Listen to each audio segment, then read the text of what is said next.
إن الحمد لله نحمده ونستعينه ونستغفره ونعوذ بالله من شرور أنفسنا ومن سيئات أعمالنا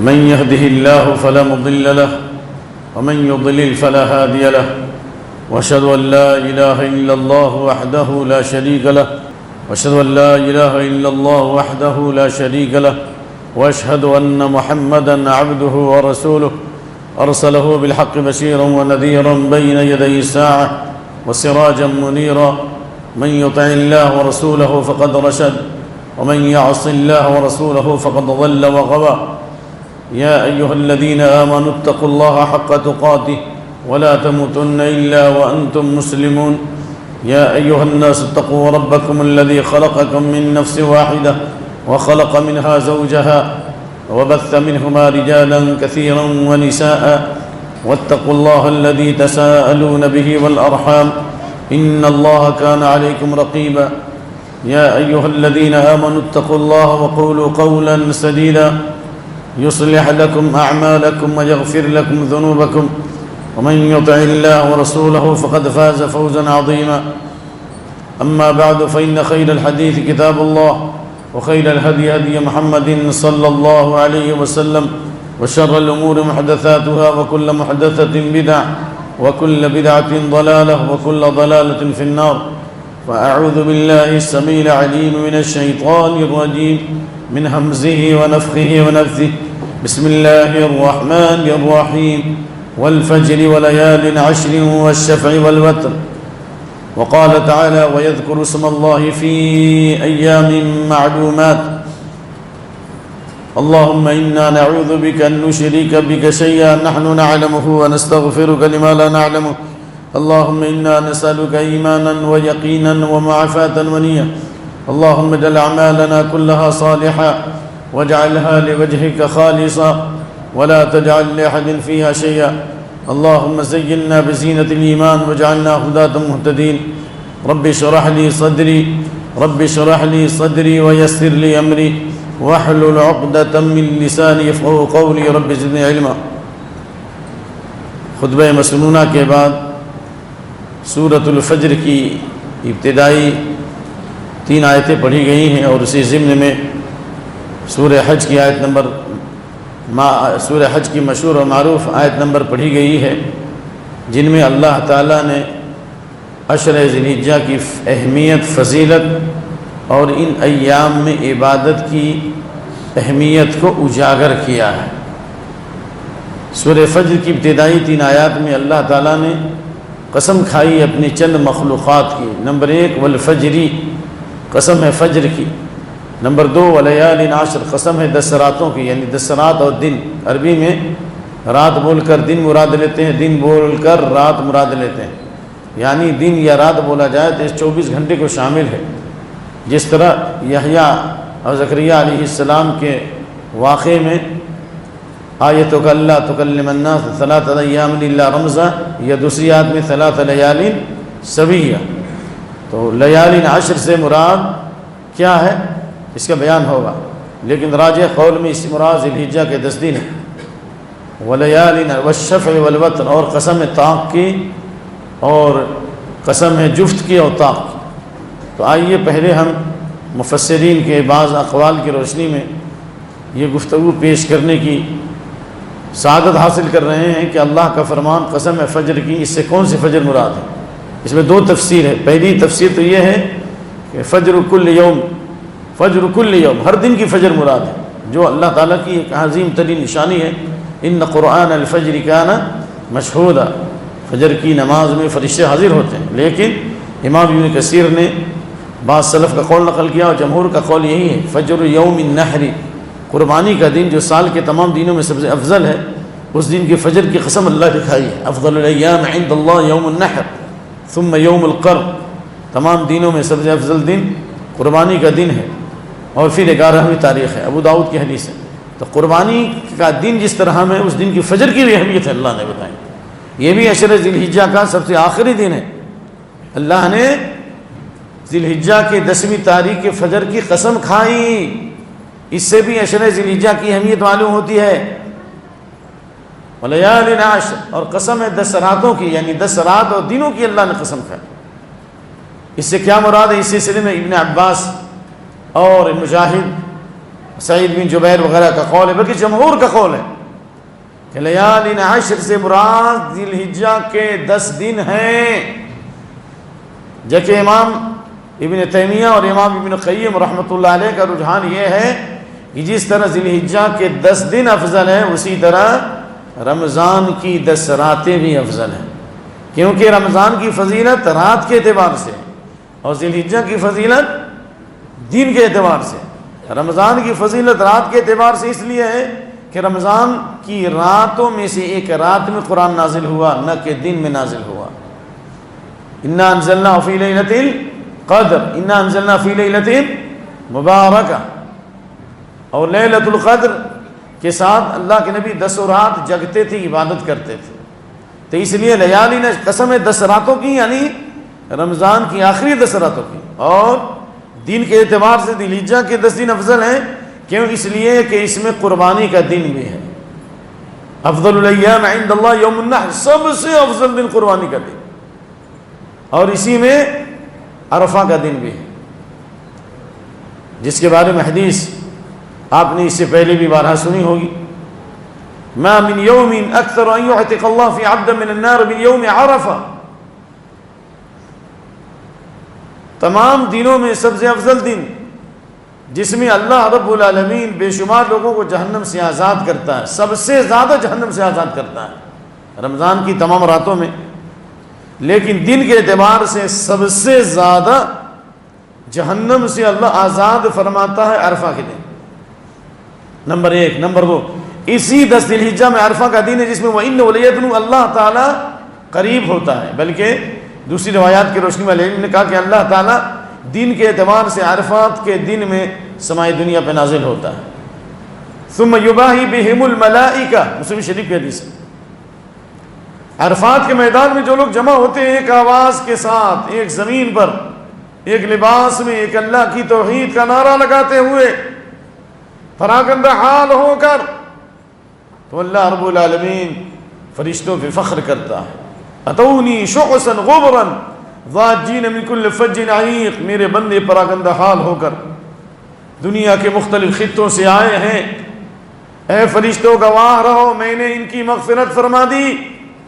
یہ دن بھی عشر ذی الحجہ سے ہی تعلق رکھتا ہے، نویں ذی الحجہ، اور اس اعتبار سے ذی الحجہ کے 10 دنوں کی فضیلت ہے، ما روی الشیطان یوما هو فی ادحر ولا اغید ولا احقر ولا اصغر منه من یوم عرفہ غیر بدر، سب سے زیادہ شیطان عرفہ کے دن رسوا ہوتا ہے سوائے بدر کے، بدر میں تو ہوا رسوا، ذلیل ہوا، بدر کے علاوہ سب سے زیادہ شیطان رسوا ہوتا ہے، ذلیل ہوتا ہے، غضبناک ہوتا ہے عرفہ کے دن۔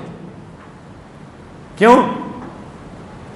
اس لیے لما یری من تنزل الرحمہ وتجاوز اللہ عن الذنوب العظام، اس لیے کہ اللہ کی رحمتوں کا نزول ہوتا ہے، بڑے بڑے گناہوں کو اللہ معاف کرتا ہے، اللہ عرفات کے میدان میں لوگوں کی مغفرت فرماتا ہے، فخر کرتا ہے فرشتوں میں، تو اس اعتبار سے عشر ذی الحجہ کی اہمیت ہوئی یا نہیں ہوئی؟ یہ کہ دن کے یہ اعمال ہیں، یہ سارے دن کے اعمال، اور حجاج 8ویں تاریخ کو ہی یوم الترویہ یعنی مینا میں آتے ہیں، تکبیر لگاتے ہیں، اللہ اکبر اللہ اکبر لبیک اللہم لبیک، تو یہ ساری فضیلتیں حاصل ہیں عشر ذی الحجہ، تو لہذا جو حدیثیں ہیں نا اس کو سنیے اور غور کیجیے، جیسے حضرت ابن عباس کی حدیث، ما من ایام العمل الصالح فإن أحب إلى الله من هذه الأيام العشر قالوا ولا الجهاد في سبيل الله قال ولا الجهاد في سبيل الله إلا رجل خرج بنفسه وماله فلم يرجع بذلك من شيء متفق عليه۔ ذی الحجہ کے ان 10 دنوں میں نیک اعمال میں قلبی اعمال بھی، بدنی اعمال بھی، ذکر و اذکار بھی، تسبیح بھی، تحلیل بھی، استغفار بھی، روزے بھی، اور جہنم لوگوں کی پریشانی کو دور کرنا بھی، تمام عبادتیں جو ذی الحجہ کے ان 10 دنوں میں انجام دی جائیں یہ اللہ کے نزدیک سب سے زیادہ محبوب ہیں، بلکہ کہا جائے افضل ایام الدنیا ایام العشر، حدیث جابر صحیح ترغیب، جب سے دنیا قائم ہے اس وقت سے لے کر قیامت تک تمام دنوں کو جمع کر دیا جائے تو ذی الحجہ کے یہ 10 دن تمام دنوں میں سب سے افضل ہے۔ کہا گیا ولل جہاد فی سبیل اللہ، اللہ کی راہ میں جہاد بھی اس کا مقابلہ نہیں کر سکتے، آپ نے فرمایا جہاد بھی اس کا مقابلہ نہیں کر سکتے۔ ان 10 دنوں کی نیکیاں ان 10 دنوں کی نیکیاں اتنی زیادہ ہیں کہ پورے سال کی نیکیاں اور جہاد فی سبیل اللہ کی نیکیاں بھی ان 10 دنوں کی نیکیوں کا مقابلہ نہیں کر سکتے، مگر وہ آدمی جو جان اور مال کے ساتھ نکلے، جان بھی اللہ کی راہ میں قربان کر دی اور مال بھی اللہ کی راہ میں قربان کر دیا، وہ ان 10 دنوں کا مقابلہ کر سکتا۔ اللہم انا نسألک من فضلک۔ اور حدیث جابر میں الا رجل عفر وجهه فی التراب، مگر وہ آدمی جس نے اپنی پیشانی کو خاک آلود کر دیا، مکمل اللہ کی راہ میں قربان کر دیا گیا۔ تو معلوم یہ ہوا کہ یہ 10 دن اللہ کی طرف بڑے اوفر اور قیمتی ہیں۔ سلف صالحین جس طرح رمضان کی قدر کرتے تھے آخری عشرے کی، اسی طرح ذی الحجہ کے ان 10 دنوں کی اور محرم کے ابتدائی عشرے کی بھی اہمیت کرتے تھے، جیسا کہ ابو عثمان النہدی کہتے ہیں بہت زیادہ اہمیت کرتے تھے محرم کی تو روزے کے اعتبار سے، لیکن عبادت کے اعتبار سے سعید بن جبیر جو ہیں ابن عباس کے بہت جلیل القدر شاگرد ہیں، وہ اپنے خادم کو کہتے تھے جب ذی الحجہ کے 10 دن شروع ہو جاتے تو کہتے لا تطفئ السرج لیالی العشر، یعنی ذی الحجہ کے ان 10 دنوں میں چراغ کو گل مت کرو۔ کیوں؟ اس لیے کہ سوتے وقت چراغ گل کیا جاتا ہے، وہ بہت کم سوتے تھے، ذی الحجہ کے ان 10 دنوں کے اندر راتوں میں بہت زیادہ عبادت کرتے تھے۔ کاد یجتہد اجتہادا شدیدا حتی ما یکاد یقدر علیہ، اتنی عبادت کرتے تھے ایسا لگتا تھا کہ آپ گویا کہ اب اس سے آگے عبادت نہیں کر پائیں گے، بہت زیادہ عبادت کرتے تھے سعید بن جبیر۔ سلف صالحین جو نبوت کے زمانے سے قریب تر تھے، صحابہ کی تربیت پائی تھی، ان کے دل روشن تھے، خیر الناس قرنی ثم الذین یلونہم ثم الذین یلونہم، وہ اتنی عبادت کرتے تھے اور ڈرتے تھے کہ اللہ میری مغفرت کرے گا کہ نہیں کرے گا۔ یہ سلف کی شان نہیں۔ والذین یؤتون ما اتوا وقلوبهم وجلۃ انہم الی ربہم راجعون، تمام نیکیوں کے بعد ان کے دل دہلتے تھے کہیں ایسا نہ ہو کہ ان کی نیکیاں ضائع نہ کر دی جائیں۔ تو معلوم یہ ہوا کہ ان 10 دنوں کے اندر نیک اعمال اللہ کو بہت زیادہ محبوب اور پسندیدہ ہیں۔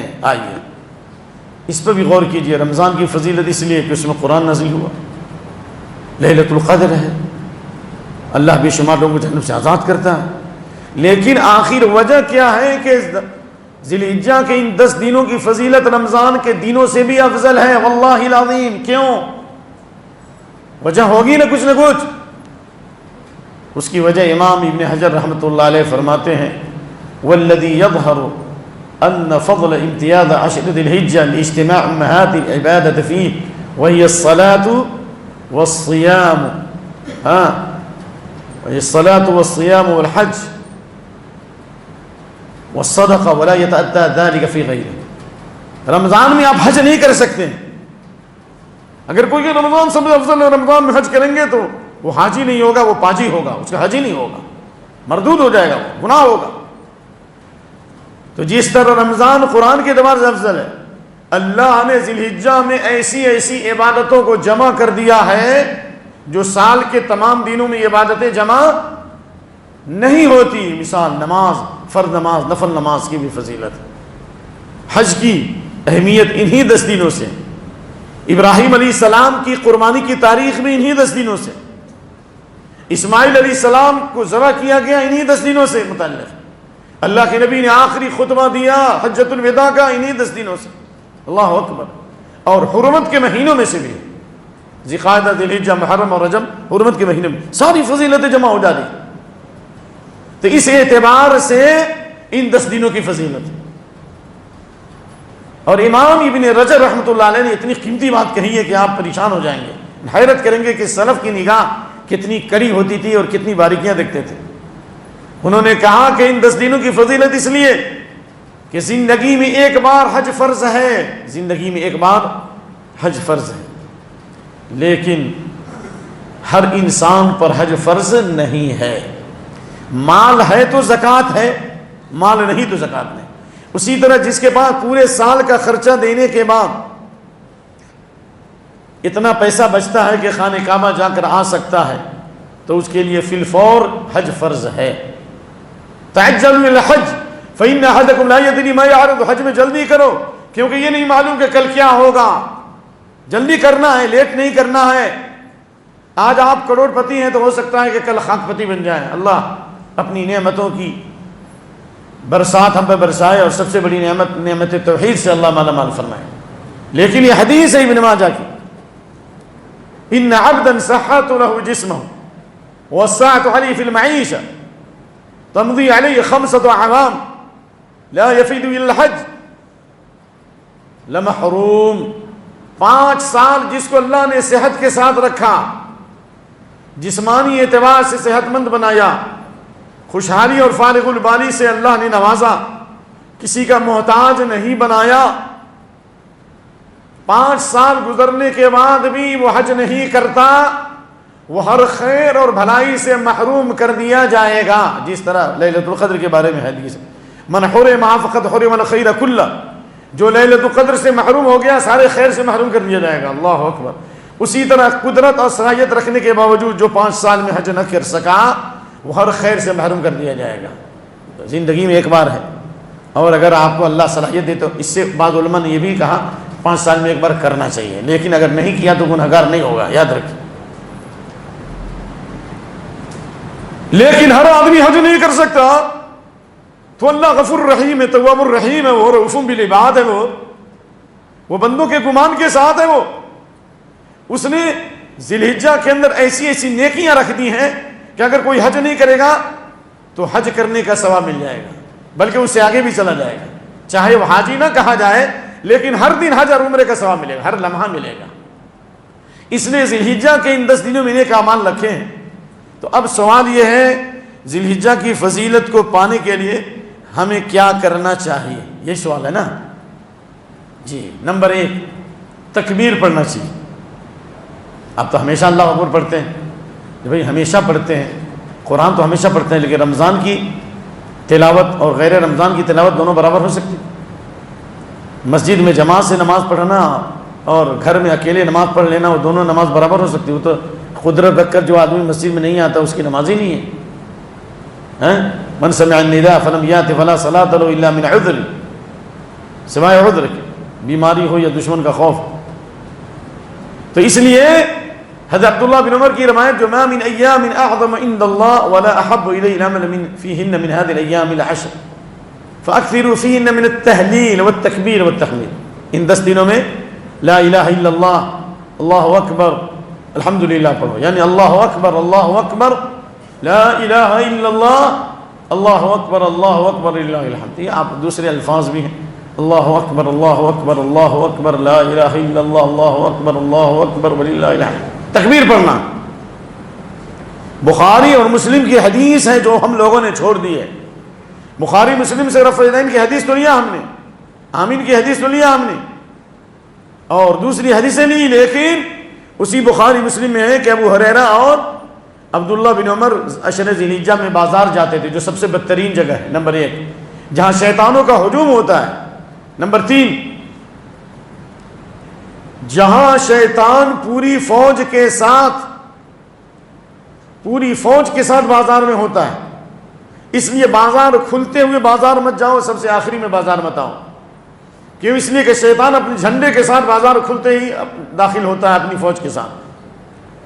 تو وہاں پر اگر کوئی کلمہ توحید پڑھتا ہے تو اس کی فضیلت زیادہ ہے یا نہیں ہے؟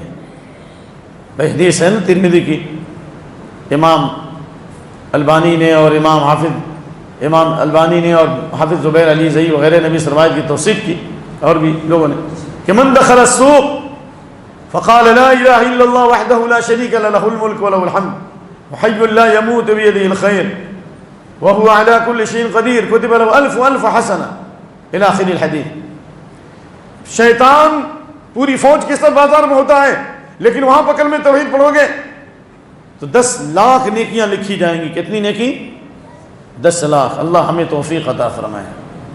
10 لاکھ گناہ معاف ہوں گے, اللہ ہمارے گناہوں کو معاف فرمائے. 10 لاکھ درجے بلند ہوں گے, اللہ ہمارے درجے بلند فرمائے. بدترین جگہ پر. اس لیے ابو ہریرہ اور عبداللہ بن عمر بازار لا کے تکبیر کی آواز بلند کرتے تھے, اور وہی وہ تکبیر تھی کہ ابراہیم علیہ السلام جب اپنے بیٹے اسماعیل علیہ السلام کو لے کر نکلے مینا میں ذبح کرنے کے لیے, تو کہیں بینر نہیں لگایا تھا, کہیں بورڈ نہیں لگایا تھا, اعلان نہیں کیا تو میں قربانی کرنے جا رہا ہوں. آج 1 لاکھ کا بکرا ہو تو 1 لاکھ لوگوں میں اعلان کرتے ہیں, اسٹیٹس پہ ڈالتے ہیں چاروں طرف 1 لاکھ کا جانور ہے تو 5 لاکھ کا جانور ہے. اللہ کے بندے اپنے عمل کو ضائع کیوں کر رہا ہے؟ جی ابراہیم علیہ السلام نے قربانی کیا تو کوئی اعلان کیا؟ تو اسی طرح ابو ہریرہ اور عبداللہ بن عمر رضی اللہ عنہ بازاروں میں جایا کرتے تھے, زور زور سے تکبیر کہتے تھے. وکان عمر یکبر فی قبتی بمنا, اور مینا کے اندر عمر رضی اللہ عنہ زور زور سے تکبیر کہتے تھے, اور پورے مینا کے بازاری لوگ تکبیر کہا کرتے تھے. فیرتج منا تکبیرا, پورا مینا تکبیر کی آواز سے گونج اٹھتا تھا. مختلف اوقات میں چلتے پھرتے تکبیر پڑھا کرتے. تو یہ تکبیر مطلق ہے, لہذا ذی الحجہ کے چاند کے بعد تکبیر پڑھو. یہی وہ تکبیر تھی ابراہیم علیہ السلام جب اپنے بیٹے اسماعیل کو لے کر نکلے علیہ السلام. شیطان نے 3 جگہ رکاوٹ ڈالی. ابراہیم علیہ السلام نے اللہ اکبر پڑھ کے مارا, ساخ فلا زمین میں دھسا کہ نہیں دھسا, بالکل اتھینٹک حدیث ہے. وہی ہے تکبیر. آج بھی ہمارے اخلاص کی کمی ہے, خاص طور سے جو لوگ جادو کے مریض ہیں, سحر کے مریض ہیں, نظر بد کے مریض ہیں, جن کے گھروں میں شیطانی حملے ہیں. میں آپ کو free of cost Rabbani channel سے یہ گفٹ دے رہا ہوں کہ ان ایام میں کثرت سے تکبیر پڑھو گے, شیطان ذلیل ہو جائے گا, رسوا ہو جائے گا, اللہ آپ کو غلبہ عطا فرمائے گا, اللہ شیطان کے فتنوں سے محفوظ فرمائے گا. یہ تکبیر فاکثروا فی تکبیر میں تحلیل بھی ہے, تسبیح بھی ہے, تحمید بھی ہے, یعنی سبحان اللہ والحمد للہ ولا الہ الا اللہ واللہ اکبر, ولا الہ الا اللہ واللہ اکبر, ہے نا حدیث عبداللہ بن مسعود کی.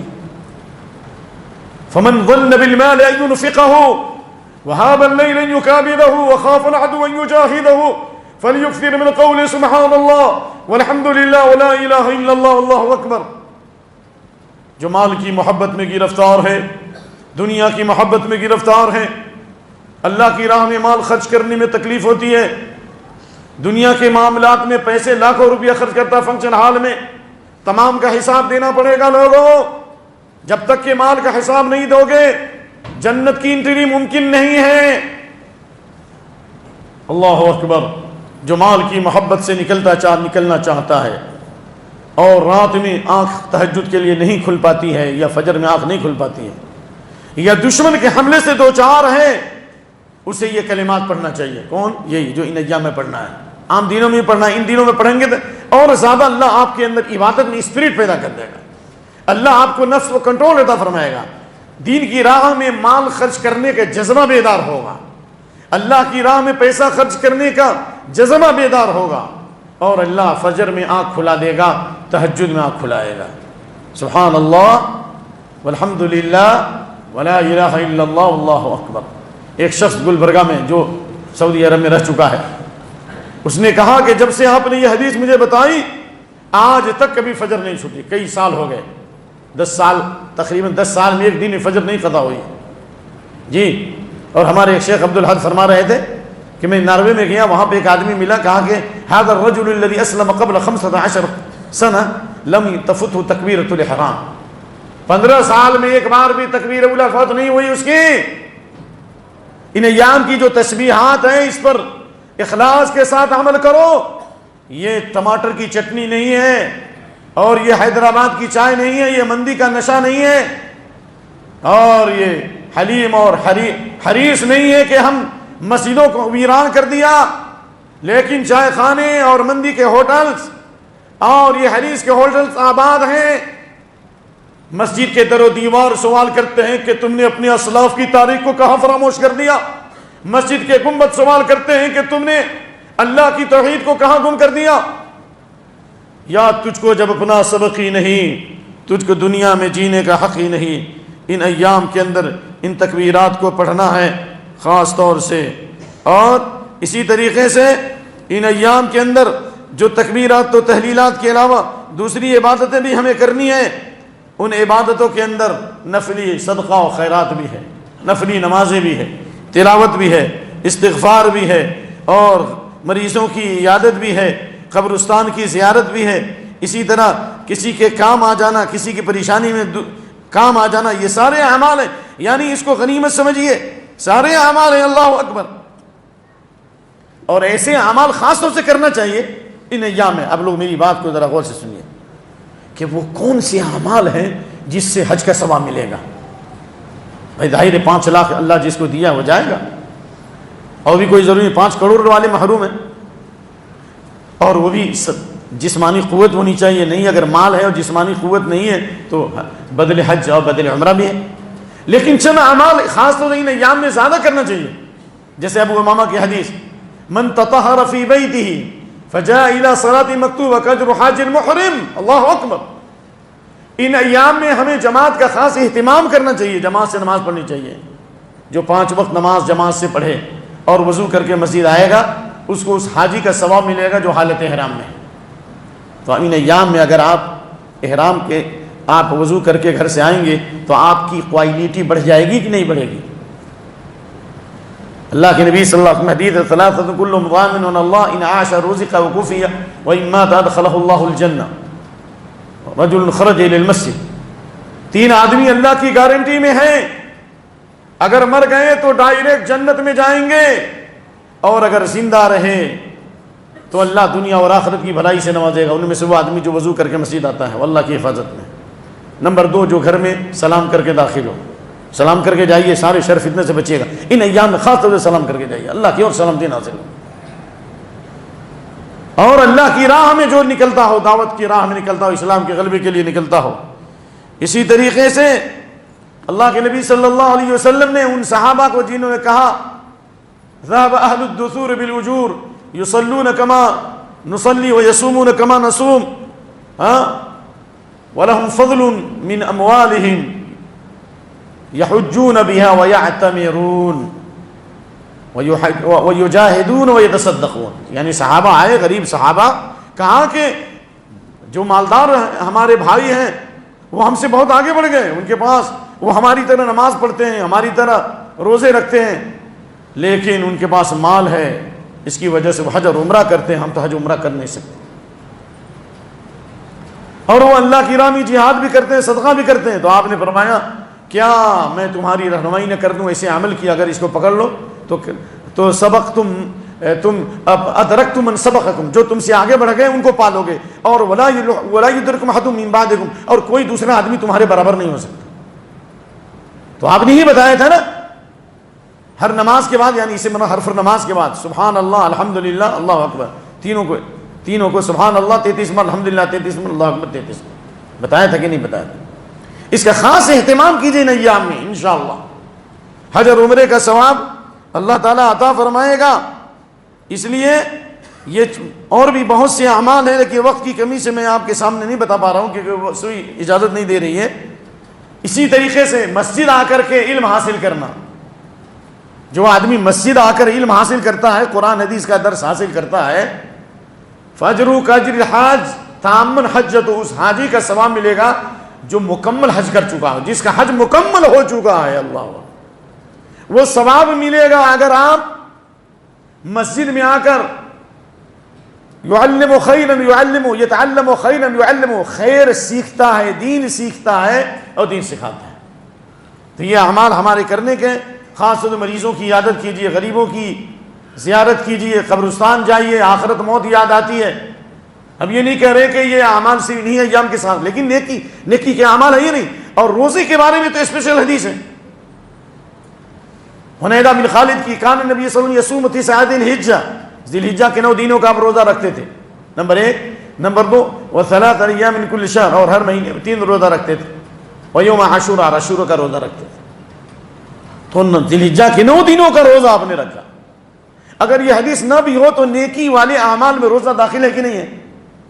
تو آپ کہیں گے نہیں، حضرت عائشہ کی روایت ہے ما رأیت النبی صلی اللہ علیہ وسلم صائما فی العشر قط، میں نے عشر ذی الحجہ میں آپ کو روزہ رکھتے ہوئے نہیں دیکھا.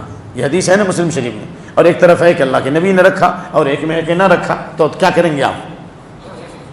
تو جواب دیں گے من حفظ حجۃ علی من یحفظ، جس نے دیکھا ہے آپ کو عمل کرتے ہوئے اس کی روایت زیادہ حجت بنے گی اس کے مقابلے میں جس نے نہیں دیکھا۔ اور ممکن ہے نبی صلی اللہ علیہ وسلم نے کبھی رکھا ہو کبھی نہیں رکھا ہو، تاکہ یہ امت پر واجب و فرض نہ ہو، لیکن آپ صلی اللہ علیہ وسلم نے اس 9 دنوں کا روزہ رکھا ہے، لہذا اس کی بھی فضیلت ہے۔ اور ایک روزہ بھی اگر قبول ہو گیا تو حدیث اللہ کے نبی صلی اللہ علیہ وسلم ما من عبد يصوم يوما في سبيل الله الا بعد الله وجهه عن النار 70 خريفا، عبادت اور طاعت کے ساتھ ایک روزہ بھی رکھا تو 70 سال اللہ تعالیٰ جہنم سے دور کر دے گا۔ کیا یہ کافی نہیں ہے؟ کتنی بڑی بات ہے۔ اور خاص طور سے عرفہ کا روزہ، عرفہ کا روزہ، عرفہ کا روزہ نہیں کہا گیا، میں نے غلط بولا، معاف کرنا، عرفہ کے دن کا روزہ ہے نا۔ عرفہ کا روزہ اور عرفہ کا دن دونوں میں فرق ہے۔ عرفہ کا روزہ یا عرفہ مقام کا روزہ؟ مقام کا روزہ نہیں ہے، کیونکہ عرفہ شروع ہوتا ہے ظہر کے بعد، تاریخ مطلوب ہے۔ آپ کہیں گے نہیں عرفہ کا روزہ ہے تو جس دن عرفہ سعودیہ میں ہے اسی دن ہم کو روزہ رکھنا ہے۔ ٹھیک ہے، ابھی اتنا وقت تو نہیں ہے کہ اس پہ بحث کی جائے، وہ بھی چھوٹا طالب ہے، لیکن سوال یہ ہے کہ ہندوستان کی شریعت الگ اور بنگلہ دیش کی شریعت الگ اور نیوزی لینڈ کی شریعت الگ، فیجی کی شریعت الگ، مغربی ممالک کی شریعت الگ، ایریتریا کی شریعت الگ، یہ سب کی شریعت ایک رہے گی؟ سب جگہ کا فاتحہ ایک ہے، نماز ایک ہے کہ الگ الگ ہے؟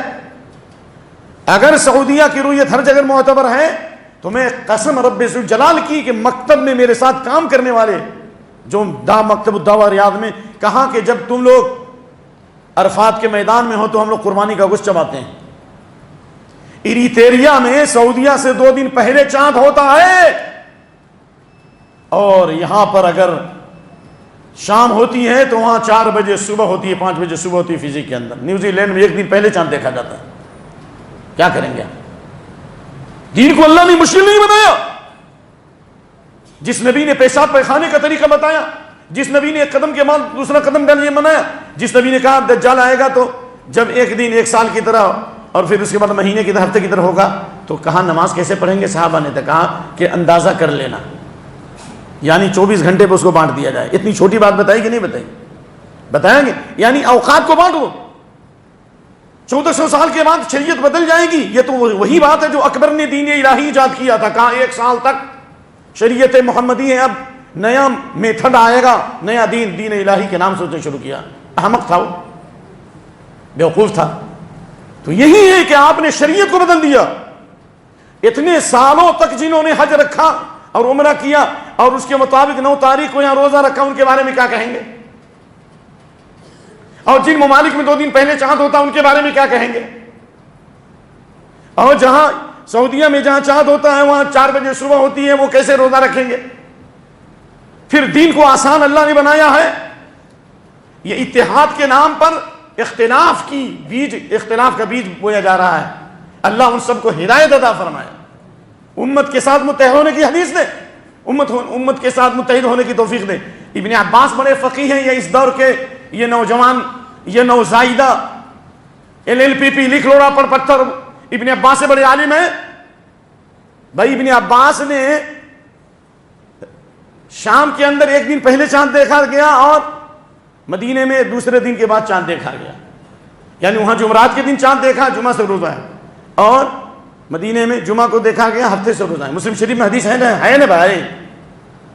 تو شام کی رویت کا اعتبار کیوں نہیں کیا جبکہ وہ 1500 کلومیٹر سے زیادہ نہیں ہے؟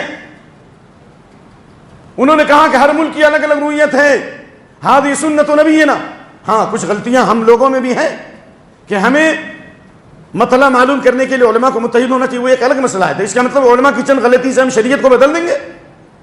کچھ چیزیں ہیں ہم سے کوتاہیاں ہیں اس میں کہ ہمیں مطلع کے تعلق سے ایک حد متعین کرنی چاہیے، کہاں کا مطلع مقبول ہوگا کہاں کا نہیں ہوگا، اور اسی سلسلے میں علم کے اقوال۔ لیکن اس کی وجہ سے ہم پورے کو چھوڑ کر سعودیہ کے مطابق رکھیں گے تو جہاں 2 دن پہلے چاند ہوتا وہ کیا کریں گے؟ اس لیے پھول کی پتی سے کٹ سکتا ہیرے کا جگر، مرد نادات پر کلام نرم نازک بے اثر۔ وقت چونکہ ختم ہونے کے قریب ہے، اللہ سے دعا ہے کہ اللہ ہم کو اور آپ کو صحیح دین سیکھنے، سمجھنے اور اس پر عمل کرنے کی توفیق عطا فرمائے، اور علماء کے ساتھ ہمیں استفادہ کی توفیق دے اور علماء اور علم کی قدر کی توفیق دے، ورنہ وہی ہوگا کہ ظہر میں اہل حدیث ہیں تو عصر میں مفتی ہو جا رہے ہیں اور مغرب کے وقت تکفیری بن جا رہے ہیں، یہی مسئلہ ہے۔ تو اس لیے ایک من علم کے لیے 100 من عقل چاہیے۔ ان هذا العلم دین فانظروا امن تاخذون دین، یہ علم دین ہے، تم دیکھو کہ کس سے علم حاصل کرنا۔ میں نے کچھ ایسی چیزیں سنی ہیں جس کو پیشاب پیخانے کا ڈھنگ نہیں ہے، وہ جو ہے منبر پر تقریر کرتا ہے، بخاری پر اعتراض کرتا ہے، تو جاہل احمق تجھے کیا معلوم؟ ایسے لوگوں سے میں نے چیلنج کیا تھا بھرے مجمع میں ایک دفعہ کہ ایک رکعت تو نماز پڑھ کے بتا دے۔ میرا بھی چیلنج ہے ایسے لوگوں کو کہ قرآن کا ایک صفحہ پڑھ کے بتا دے، ایک حدیث پڑھ کے بتا دے۔ ایسے لوگ مباحثہ کر رہے ہیں، گفتگو کر رہے ہیں۔ ہر آدمی ڈاکٹر انجینئر نہیں ہو سکتا، دین اتنا مجبور ہو گیا کہ جو چاہے مفتی بن جائے جی۔ اس لیے قرآن حدیث اہل علم سے ہمیں سیکھنا ہے اور حاصل کرنا ہے، اس لیے کہ اللہ کے نبی کی حدیث ان من اشراط الساعہ ان یلتمس العلم عند الاصاغر، قیامت کی نشانی یہ ہے نوخیز لوگوں سے، نو عمر لوگوں سے، کبوبر لوگوں سے، جاہلوں سے، احمقوں سے علم حاصل کیا جائے گا۔ سمجھ میں آ رہی بات نا؟ اتنے سارے سلف صالحین سب جاہل تھے، کیا نہ ہوتا؟ ابن مسعود کا قول لا یزال الناس صالحین متماسکین ما آتاہم العلم من اکابرین، لوگ ہمیشہ امن اور متحد کے ساتھ رہیں گے، شانتی کے ساتھ رہیں گے جب بڑے علماء سے علم آئے گا۔ فَإِذَا أَتَاهُم مِّنْ أَصَاغِرِهِمْ هَلَكُوا، جب نوخیز لوگوں سے آئے گا لوگ ہلاک ہو جائیں گے۔ اقول قولی هذا واستغفر الله لي ولكم ولسائر المسلمين واستغفروا انه غفور رحيم۔ الحمد لله وحده والصلاة والسلام على من لا نبي بعد اما بعد۔ جو حضرات قربانی کرنے والے ہیں ان کے بارے میں شریعت کا حکم یہ ہے ذی الحجہ کے چاند ہونے کے بعد بال اور ناخن نہ کاٹیں۔ جو حضرت ام سلمہ کی حدیث ہے اذا رأيتم هلال ذی الحجہ وحدکم ان یضحی فلیمسک عن شعره واظفاره، فلا بال اور ناخن نہیں کاٹنا چاہیے۔ لیکن یہ وہ آدمی جو گھر کا فرسٹ پرسن ہے جس کے نام سے قربانی ہو رہی ہے، لیکن بقیہ لوگ جو ثواب میں شریک ہیں ان کے اوپر یہ پابندی نہیں ہے۔ مشترکہ قربانی جو ہوتی ہے مشترکہ، یعنی ایک گائے لے آیا، ایک بیل لے آیا اور اس میں 7 آدمی کو شریک کیا، وہ مراد ہے۔ لیکن آپ نے ایک بکری اپنی طرف سے اپنے گھر، یا مسلم شریف کی حدیث ہے کہ آپ 2 میٹھا سوا کرتے، ایک اپنی طرف سے، ایک اپنی بیویوں کی طرف سے، اور ایک اپنی طرف سے، ایک اپنی امت کی طرف سے، ہے نا؟ تو یہ آپ کے لیے پابندی ہوگی، دوسرے نے جو شریک ہیں ان کے اوپر بال اور ناخن کی پابندی نہیں ہے۔ لیکن ایک آدمی جو استطاعت نہیں رکھتا قربانی کرنے کی، اگر وہ بھی بال و ناخن کو چھوڑ دے تو ایک حدیث جس پہ کلام ہے علم کا کہ خذ من شعرک و اظفارک، 10ویں تاریخ کو اپنے بال و ناخن کاٹ لو، فذلک تمام اضحیتک عند اللہ، یہ اللہ کے نزدیک مکمل قربانی کا ثواب ملے گا۔ تو یہ باتیں اہم تھیں، اور قربانی کے احکام و مسائل سے متعلق اہل علم کے بہت سارے فتوے اور کتابیں ہیں، ان سے آپ استفادہ کیجئے، کیونکہ وقت نہیں کہ قربانی کے احکام و مسائل کو بیان کیا جا سکے۔ البتہ میں اتنی بات ضرور کہوں گا کہ ہم کو اور آپ کو اللہ کی طرف رجوع ہونا چاہیے۔ اگر ہم نے اللہ کی راہ میں قربانی نہیں پیش کی، جان کی قربانی، مال کی قربانی، اور ہمارے اندر دین کی راہ میں قربانی کا جذبہ نہیں ہوا، تو وہی حال ہوگا جو آج سرزمین شام میں اور دوسری جگہوں پہ ہو رہا ہے کہ آج قربانی کے بکروں سے بھی زیادہ ان کا خون سستا ہو چکا ہے، پانی سے بھی زیادہ ان کا خون سستا ہو چکا ہے۔ پوری دنیا نے ان کا محاصرہ کر رکھا ہے، اور ابھی وہ دن آنے والا ہے کہ 80 ممالک عالم اسلام کا محاصرہ کریں گے، گھیراؤ کریں گے۔ تو قبل اس کے کہ وہ دن آئے ہمیں اللہ کی طرف رجوع ہونا چاہیے، اور سب سے پہلے مسجدوں سے تعلق رکھو، کیونکہ اللہ جب کسی بستی کو ہلاک کرنا چاہتا ہے تو مسجد والوں کی گریہ بازاری کو اور ان کے دعاؤں کو دیکھتا ہے، تو اللہ آنے والے عذاب کو روک دیتا ہے۔ ابن کثیر نے بعض سلف کا قول نقل کیا ہے۔ تو مسجدوں سے تعلق جوڑیے، نمبر 1، نمبر 2 قرآن حدیث کا علم حاصل کیجیے، اللہ آنے والی آفت و مصیبتوں کو دور کرے گا۔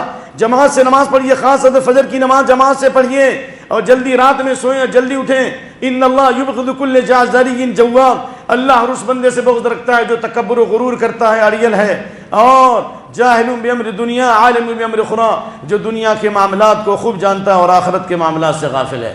تو اس لیے اس کی فکر کریں، اور الحمدللہ ہم نے اس کے لیے نوجوانوں میں تحریک شروع کی ہے کہ ہم مسجد کے نمازی بنے، میدان کے داعی بنے۔ نمبر 1، نمبر 2 ہمارے مسائل، پولیس اسٹیشن جا رہے ہیں، کورٹ کچہری میں جا رہے ہیں، ہمیں اپنے مسائل کو مسجدوں سے حل کرنا چاہیے۔ میں پولیس اسٹیشن میں دیکھتا ہوں کہ صرف برقع پوش عورتیں اور مسلمان ٹوپی والے نظر آتے ہیں، ہم نے جب شریعت کو چھوڑا تو اللہ نے جس طرح یہودیوں پہ لعنت کی ہے، سب سے ذلیل قوم بن گئے. ہم نے بھی قرآن اور شریعت کو چھوڑا، سنت کو چھوڑا، ہم دنیا والوں کی نگاہوں میں سب سے ذلیل بن گئے ہیں. دنیا والوں کی نگاہوں میں سب سے ذلیل بن گئے. لہذا نمبر 3، بیت المال کا نظام قائم کیجیے، غربا مساکین بیواؤں کی کفالت کیجیے. وقت کی اہم ترین ضرورت ہے. لڑکیاں مرتد ہو رہی ہیں، دین سے پھر رہی ہیں. اللہ نے آپ کو مال و اسباب دیا ہے، بیت المال کا نظام قائم کیجیے.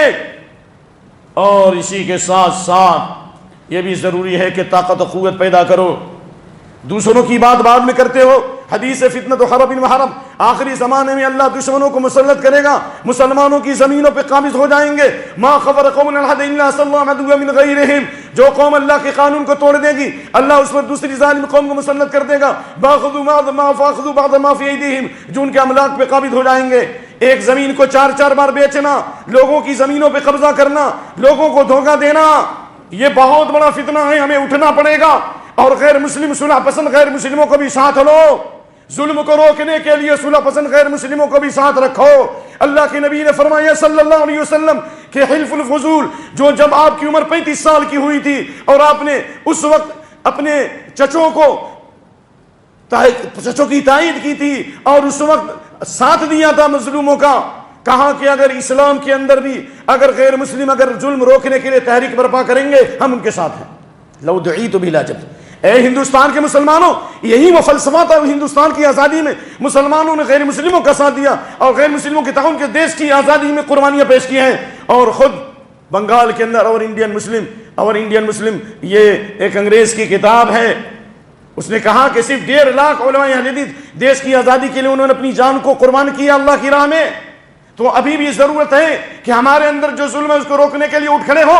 اور یہ تحریک، ہم اکیلے ہی چلے تھے جانب منزل، مگر لوگ ساتھ آتے گئے، کارواں بنتا گیا. اگر میرے ساتھ ایک آدمی بھی ہوگا ہم انشاءاللہ ہم ظلم کو روکیں گے، ہم مسجد کے نمازی میدان کے داعی بنیں گے، ہم فتنے فساد کو روکیں گے. اور مسلم لڑکیاں جو غیروں کے ساتھ جا رہی ہے یہ ہمارے بگاڑ کی وجہ سے ہے، ہمارے فساد کی وجہ سے ہے، اس کو بھی درست کرنے کی کوشش کریں گے. اے اللہ میری زبان میں تاثیر عطا فرما. آپ میں سے بھی جو آدمی ہماری تحریک میں جڑنا چاہتا ہے، جمعیت و جماعت کی سرپرستی میں انشاءاللہ ہم اس کام کے لیے آگے بڑھ رہے ہیں. آپ سے بھی گزارش ہے، آئیے اپنی آخرت کو سنواریے. پھول کی پتی سے کٹ سکتا ہیرے کا جگر، مرد نادا پر کلام نرم نازک بے اثر. سبحان ربک رب العزت عما یصفون وسلام علی المرسلین والحمد للہ رب العالمین.